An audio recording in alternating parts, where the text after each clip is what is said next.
BNP নির্বাচন চাচ্ছে, আমি মনে করি চাওয়া না চাওয়া এই বিষয়টা যাব না। BNP ABCD company party, BNP হোক, যেই দলই হোক, এখানে সিস্টেমেটিক ওয়েতেই আমি মনে করি ইলেকশনের একটা টাইম, একটা নির্দিষ্ট ডেট ঘোষণা করা উচিত।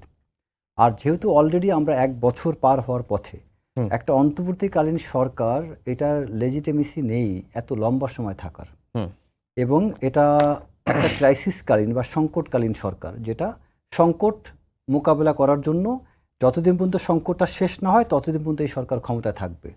তার মানে সরকারের মধ্যে প্রচেষ্টা থাকবে কত দ্রুত সংকটকালীন সময়টা শেষ হয়ে যাবে, আর তাদের মধ্যে একটা লক্ষ্য থাকবে যে খুব দ্রুত নির্বাচন দেওয়া। এখন তারা সংস্কারের কথা বলে যে ডিলেটা দিচ্ছে, এখানে কিন্তু আপনি দেখেন গত 9 মাসে কোন বিষয়টা সংস্কার করা হয়েছে, কিছুই হয়নি। তাহলে আপনি, তার মানে আপনার লক্ষ্য হচ্ছে কালক্ষেপণ করে আপনি ক্ষমতায় থাকা। এবং এই জায়গাটায় বিএনপি কিছু বলুক না বলুক, সরকারকে নির্বাচন দিতে হবে।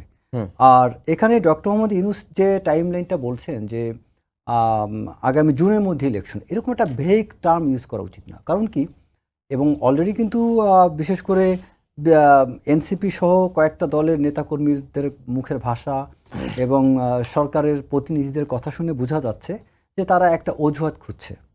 যেমন আপনি জুনে বলছেন, এই জুনটাকে পরবর্তী ডিসেম্বর, তারপরে আবার জুন, আবার ডিসেম্বর, এভাবে চলতে থাকবে। তো এভাবে তো আসলে একটা সরকার চলতে পারে না। আর তারা যদি ইলেকশন না দেয়, ইলেকশন না দিলে ভোট হবে না, আর ভোট না হলে আমরা গণতন্ত্রে প্রবেশ করতে পারবো না।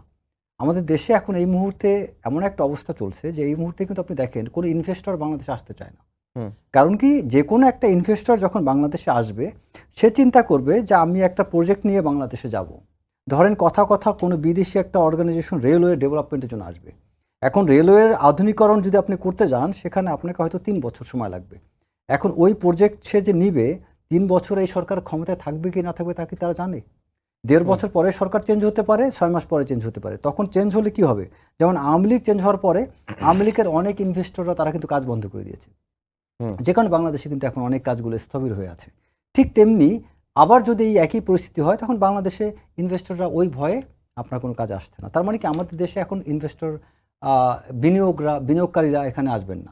যদিও এখানে ওই আশিক চৌধুরী বা অনেকে যারা অনেক বড় করে অনেক প্রেজেন্টেশন দেওয়া যেতে পারে, প্রেজেন্টেশন আর অন গ্রাউন্ডে রিফ্লেকশন এক জিনিস না।